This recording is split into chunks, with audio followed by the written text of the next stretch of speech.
Comme je vous l'ai expliqué précédemment, chaque variable aléatoire normale en fait possède sa propre moyenne et son propre écart type. Donc chaque valeur de mu et chaque valeur de sigma va nous donner une fonction différente avec donc à la clé un calcul d'intégrale entre deux bornes qui seront déterminées par l'énoncé. Donc ça fait quand même beaucoup de boulot. Maintenant, je vous ai montré une loi normale en particulier, celle avec la moyenne 0 et l'écart type qui est 1. En fait, c'est ce qu'on appelle la normale centrée réduite. Et donc, cette variable aléatoire, centrée réduite, elle va donc, pour se distinguer des autres, se nommer non pas, en tout cas se noter non pas x, mais z. Comment est-ce qu'on passe de l'une à l'autre ? En fait, finalement, on a toujours une cloche. On voit que, je vous l'ai montré sur l'animation GeoGebra, la valeur de la moyenne détermine la position de l'axe de symétrie et la valeur de sigma détermine la hauteur et le caractère évasé ou non de la fonction. En utilisant des manipulations de graphiques comme on l'a vu en quatrième, mais je vous rassure tout de suite, on ne va pas le faire, en fait, on peut passer de la normale mu sigma, donc c'est-à-dire la normale qui est propre à chaque énoncé, à une loi normale que l'on appelle centrée réduite, unique, qui a comme paramètre 0, 1. Comment est-ce qu'on s'en sort ? En fait, on a enlevé la moyenne à la variable et on divise par l'écart type. En enlevant la moyenne, on se ramène à une moyenne 0 et en divisant par l'écart type devient 1. Et donc on va jouer en permanence entre la variable x qui est donc celle de l'énoncé et la variable z qui est codifiée dans une table qui apparaît là, je vais vous expliquer ça tout de suite. La variable z qui est donc la normale centrée réduite. Je vous ai fait le petit graphique de la représentation de la loi centrée réduite. Forcément, elle ressemble très très fort à l'autre. Avant de passer à la table, je vous rassure tout de suite, la table, vous ne devrez pas la prendre par cœur. Je vous montre une petite application GeoGebra pour vous expliquer ce qu'on va faire. J'ai représenté ici en vert une densité de probabilité pour une variable aléatoire, donc de moyenne 2 et d'écart type 0,5. Donc on reconnaît bien la cloche, l'axe de symétrie qui se trouve ici en 2. Je vous ai représenté la normale centrée réduite, donc c'est-à-dire la normale de moyenne 0 et d'écart type 1 qui est ici en rouge. Si on nous demande de calculer une probabilité, donc on est ici avec l'énoncé, on vous demande de calculer une probabilité, par exemple, pour que grand X soit compris entre la borne A qui, d'après mon curseur, vaut 1,6 et la borne B qui, d'après mon curseur, vaut 2,35. Donc du coup, pour répondre à cette question, on devrait calculer cet R, donc l'air sous la courbe dont l'expression analytique a été donnée précédemment, et cet R-là correspond en fait à une intégrale. Je vous ai dit, on va échapper au calcul de l'intégrale. Qu'est-ce que je fais ? Je me ramène à la centrée réduite. En gros, on déplace la moyenne et on pousse un petit peu dessus, et on se ramène à ce qu'on appelle la normale 0,1. La normale 0,1, elle sera codifiée dans des tables, qu'on pourra donc tout le temps utiliser. Ceci n'est pas codifié dans les tables, ça, ce sera codifié dans les tables.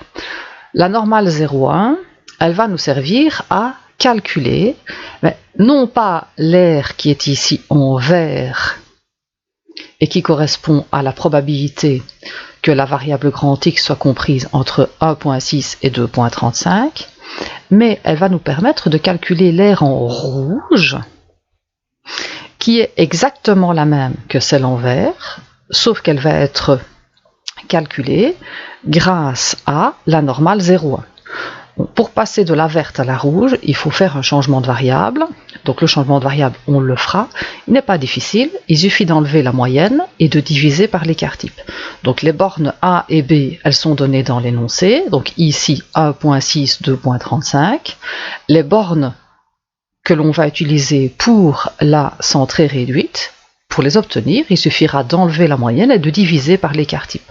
Donc en fait, on transfère le problème de l'aire en vert, qui est propre à chaque énoncé, à une aire qui est ici en rouge et qui concerne toujours la normale 0,1.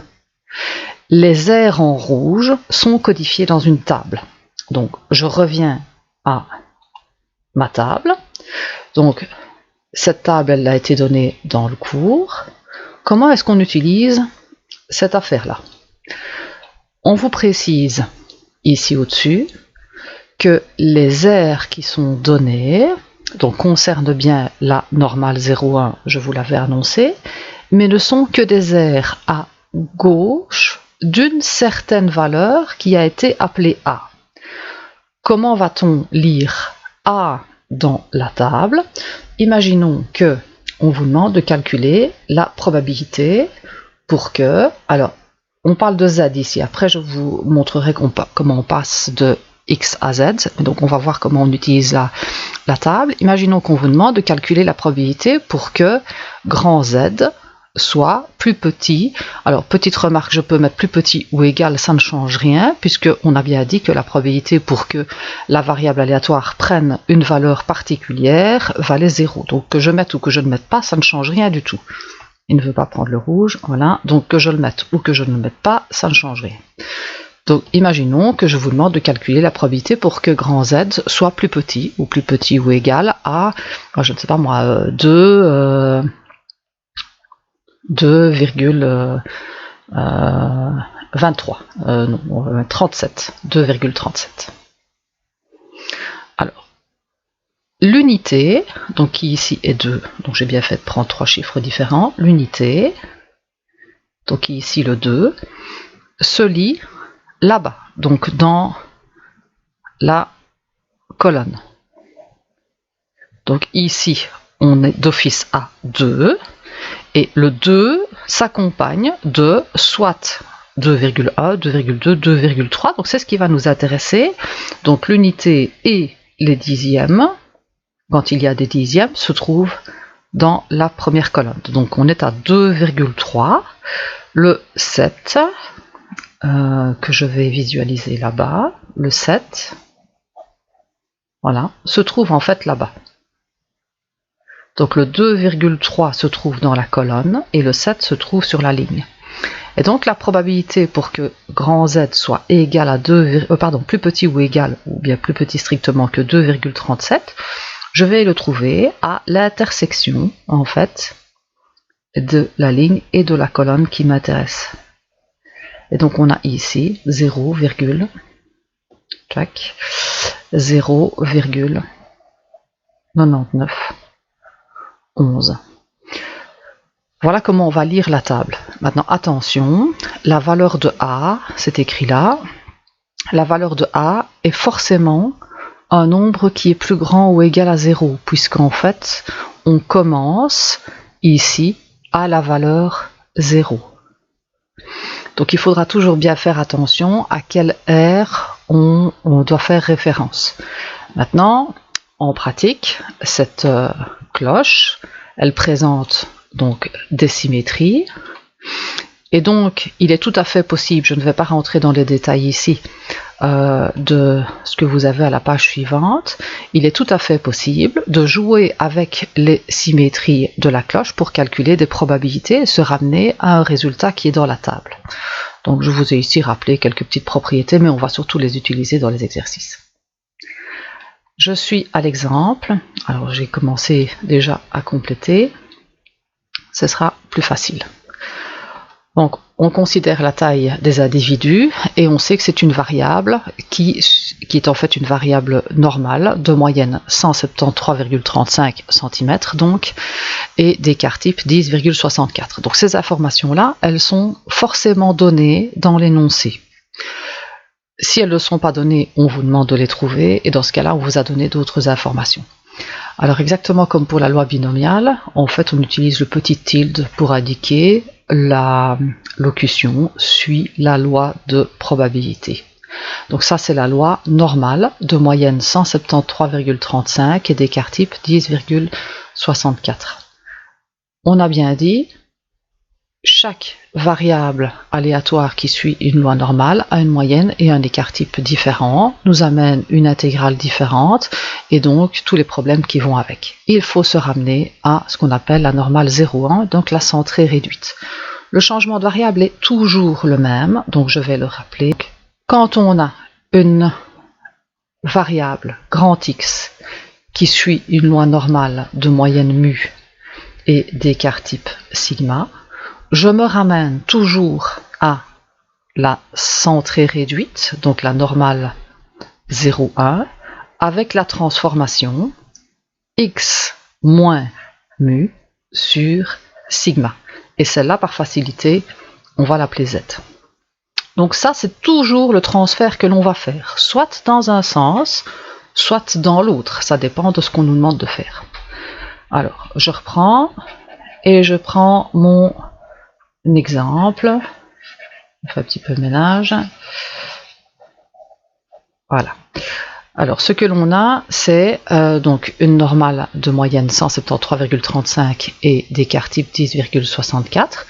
Et on vous demande de calculer la probabilité pour qu'un individu mesure moins de 180 cm.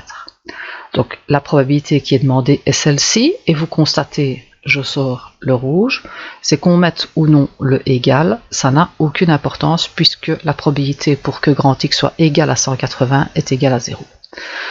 Ça c'est X. X, on ne sait pas calculer facilement la probabilité, donc on se ramène à la normale 0,1. Donc pour se ramener à la normale 0,1, je dois enlever la moyenne et diviser par l'écart type. Donc j'ai repris la variable grand X, donc grand X plus petit que 180, j'enlève la moyenne forcément des deux côtés pour garder l'inégalité et je divise par 10,64. Donc du coup, mon énoncé revient à la probabilité pour que grand Z soit plus petit ou égal à 0,625. Alors si on regarde dans la table, 0,625, il y a une décimale de trop, 0,625. Donc 0,625, ça veut dire qu'on est à 0,6. Et puis, comme on a droit à une décimale après, on va arrondir à 0,63. Donc 0,63, on est ici à cette valeur-là. Je reviens à mon exercice. Donc mon 0,625 arrondi à 0,63 pour les besoins de la table. Et donc la valeur de la probabilité pour qu'un individu ait une taille de moins de 180 cm, c'est 0,7357. Si on vous demande maintenant la probabilité que l'individu ait une taille de moins de 170 cm, exactement de la même façon. Donc l'énoncé, c'est la probabilité pour que grand X soit plus petit que 170. On passe de X à Z en enlevant la moyenne. Donc j'ai enlevé la moyenne et je divise par l'écart type. Ce n'est plus la variable X, mais c'est maintenant la variable Z. La variable X, c'est une normale 173,35, 10,64, alors que Z, c'est une normale 0,1. C'est celle-là qu'on a dans la table. Donc, je fais mes petits calculs et j'obtiens la probabilité pour que grand Z soit plus petit ou égal à moins 0, j'ai déjà arrondi, moins 0,31 pour les besoins de l'utilisation de la table. Mon problème est le suivant, c'est qu'en fait, donc la probabilité en question, si je la schématise, c'est bien schématique, hein. Donc j'ai pris une normale 0,1, donc c'est une courbe symétrique, on va l'imaginer sur l'axe des ordonnées, et la probabilité qu'on me demande de calculer, c'est celle-ci. Le problème, c'est que quand on regarde la table donne des airs à gauche, ça tout va bien, mais pour des valeurs qui sont positives alors que celle-ci, elle est négative. Donc il va falloir un petit peu réfléchir. Qu'est-ce que je vais faire? Je vais utiliser la symétrie de la courbe et je sais que de toute façon, quand je suis ici à moins 0,31. Je retrouve exactement de l'autre côté, même si c'est un petit peu grand. Je vais le refaire un peu mieux. Oups. Voilà. Je retrouve exactement de l'autre côté 0,31. Ce que me donne la table, c'est ça. Donc la table va me donner l'aire à gauche. Voilà. L'aire à gauche de 0,31. Donc si je regarde dans la table l'aire à gauche de 0,31, on va obtenir, je vais la chercher, là comme ça je montre encore une fois, 0,31, donc 0,3 et 1, on a en fait 0,6217. Donc je reviens.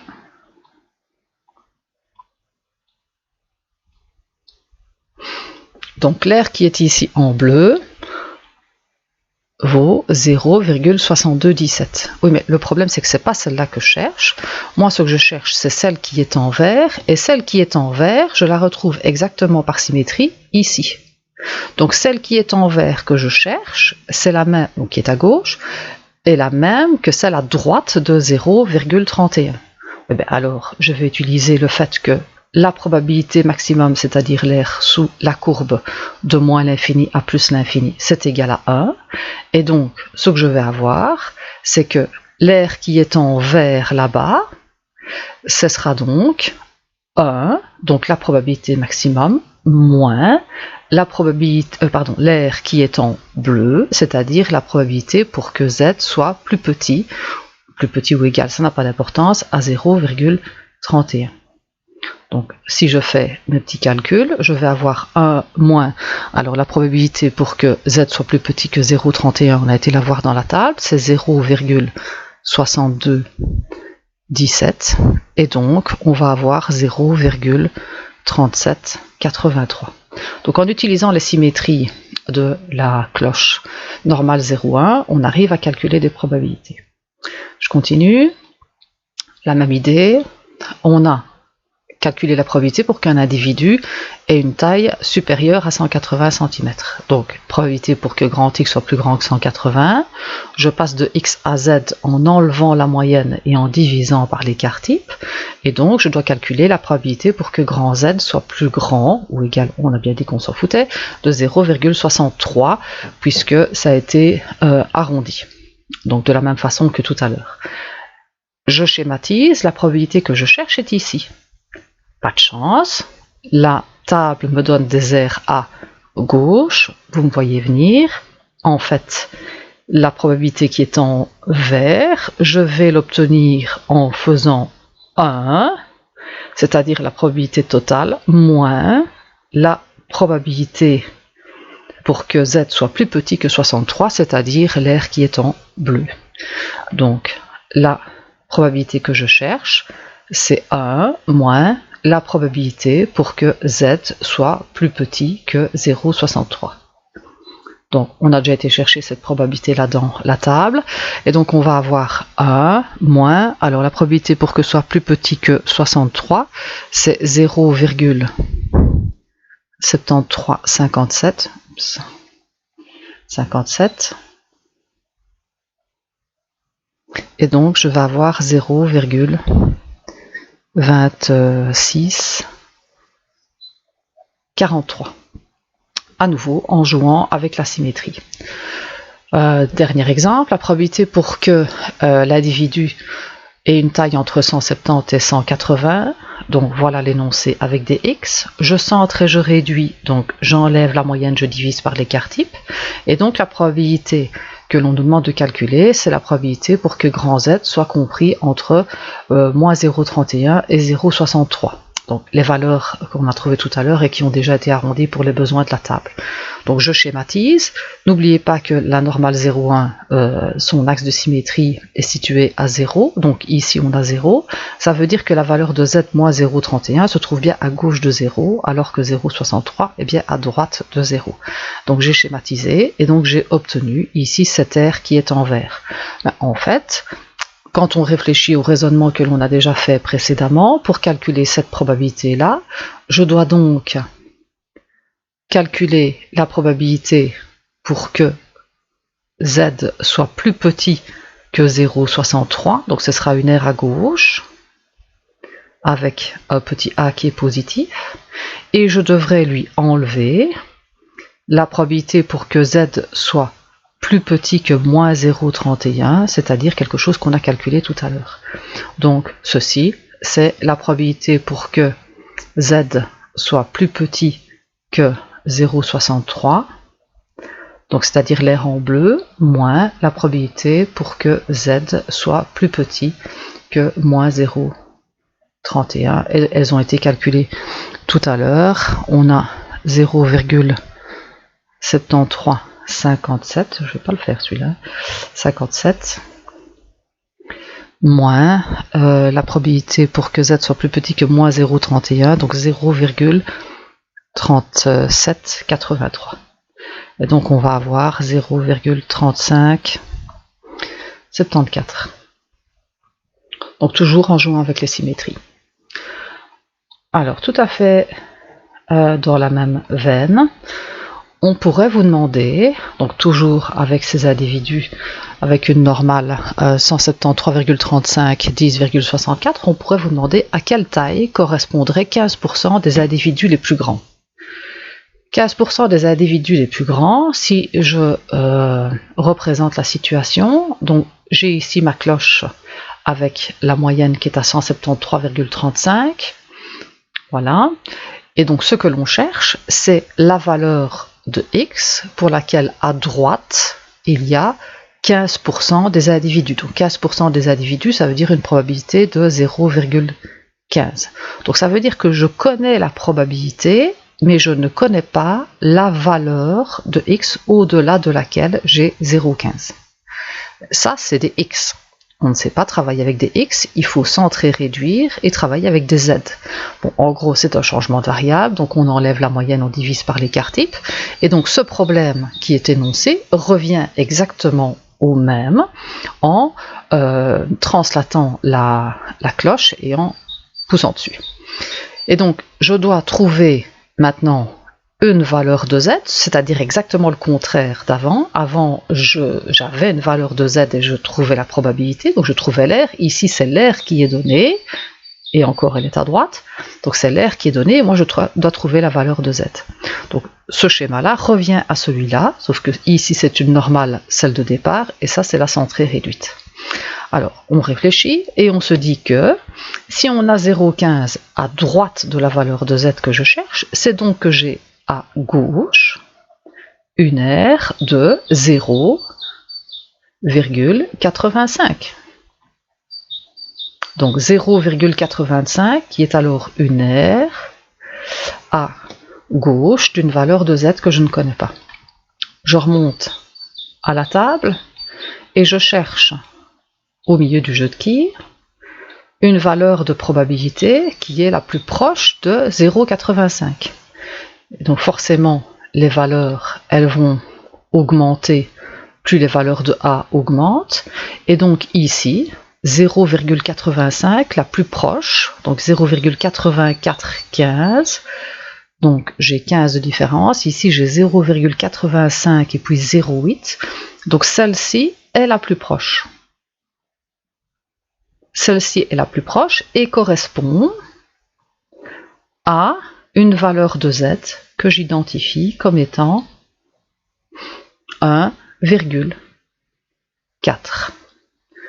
Je reviens.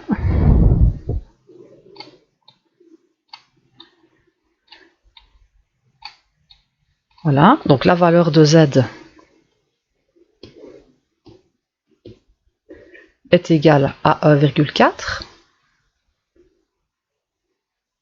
Mais le problème, c'est que, bon, moi, la valeur de z, ça m'est égal, puisque z, c'est égal à x moins la moyenne, donc c'est-à-dire 173,35 divisé par l'écart type, qui est donc 10,64. En fait, ma valeur de z, elle est égale à 1,4. Donc ici, j'ai 1,4. Et la valeur de x, c'est celle que je cherchais. Je résous l'équation. Donc je vais avoir x qui est égal à 1,4 fois 10,64 plus 173,35 et donc j'aurai 188,25 cm. Donc la taille à partir de laquelle j'ai 15% des individus les plus grands correspondra à 188,25 cm. Voilà, il me semble que vous êtes parés pour faire les exercices relatifs à la loi normale.